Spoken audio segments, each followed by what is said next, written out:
இன்னைக்கு நம்ம பார்க்க போகிறது 6th ஸ்டாண்டர்ட் தமிழ் நியூ புக்கில் இலக்கண பகுதி இயல் 1 பார்க்க போகிறோம். தமிழ் எழுத்துக்களின் வகையும் தொகையும். மொழியை எவ்வாறு பேசவும் எழுதவும் வேண்டும் என்பதை வரையறை செய்வது இலக்கணம். மொழியை எப்படி பேசணும் எழுதணும்னு வரையறை செய்கிறது என்னது இலக்கணம்.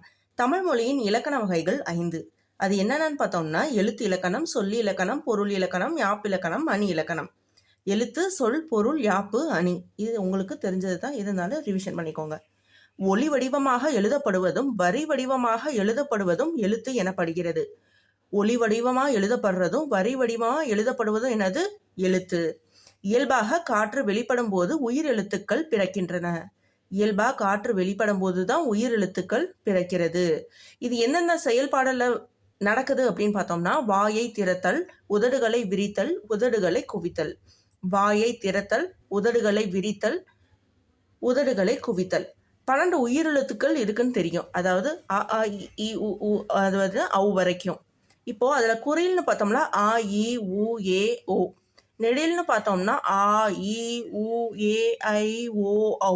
இதை எப்படி பிரிக்கிறாங்க, எந்த பேசிஸில் பிரிக்கிறாங்க அப்படின்னு பார்த்தோம்னா, கால அளவை கொண்டு வகைப்படுத்துகிறோம். அதாவது குறில் எழுத்தை குறிக்கிறதுக்கு 1 வினாடி, நெடில குறிக்க 2 வினாடி, அந்த மாதிரி கால அளவை கொண்டு வகைப்படுத்துகிறோம்.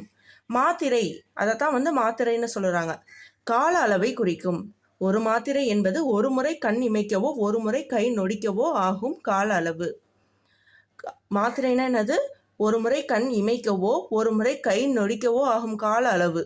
இப்போ குறில் எழுத்து அப்படின்னா அதுக்கான மாத்திரை 1. நெடில் எழுத்துன்னா 2 மாத்திரை. மெய் எழுத்து ஆயுத எழுத்து அப்படின்னா அரை மாத்திரை. மாத்திரைனா கால அளவை குறிக்கும். குறில்னா 1 மாத்திரை, நெடில்னா 2 மாத்திரை, மெய்யெழுத்து ஆயுத எழுத்துன்னா அது அரை மாத்திரையை குறிக்கும். இப்போ மெய்யெழுத்தை பாருங்க. மெய் அப்படின்னா உடம்பு. மெய் என்பது உடம்பு. மெய்யெழுத்தை ஒலிக்க உடல் இயக்கத்தின் பங்கு இன்றியமையாதது. அதாவது மெய்யெழுத்தை ஒலிக்க உடல் இயக்கத்தின் பங்கு இன்றியமையாதது அப்படின்னு சொல்லியிருக்காங்க. 18 மெய்யெழுத்துக்கள் இருக்குன்னு உங்களுக்கு தெரியும். இக்கு, இங்கு, இச்சுலேருந்து இன்னு வரைக்கும் இருக்கு. இப்போ இதை 3ஆ பிரிக்கிறாங்க. வல்லினம், மெல்லினம், இடையினம். வல்லினம் அப்படின்னா நம்ம பொதுவாக சொல்லுவோம் கசட தப்பற, இந்த மாதிரி வர்றதுதான் வல்லினம். மெல்லினம் அப்படின்னா ஞான நமன. இடையினம் அப்படின்னா எரள வளல. இந்த மாதிரி 3ஆ மெய்யெழுத்தை பிரிச்சிருக்காங்க. அடுத்து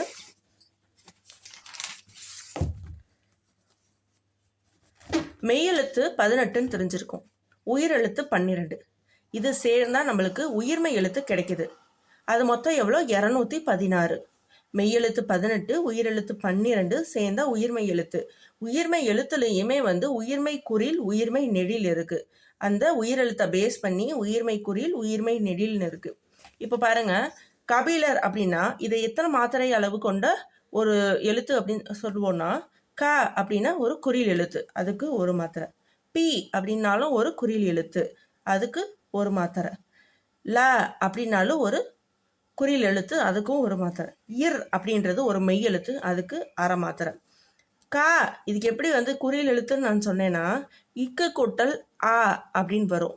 அந்த ஆ ஒரு குறில், அதனால அதுக்கு 1 மாத்திரை. இந்த மாதிரி தான் இது எல்லாத்தையும் கவுண்ட் பண்ணால் நம்மளுக்கு எத்தனை மாத்திரை கிடைக்கிது? 3 மாத்திரை. அப்போ கபிலர் அப்படின்றதுக்கு எத்தனை மாத்திரை? 3. அடுத்து முதல் எழுத்து சார்பு எழுத்து.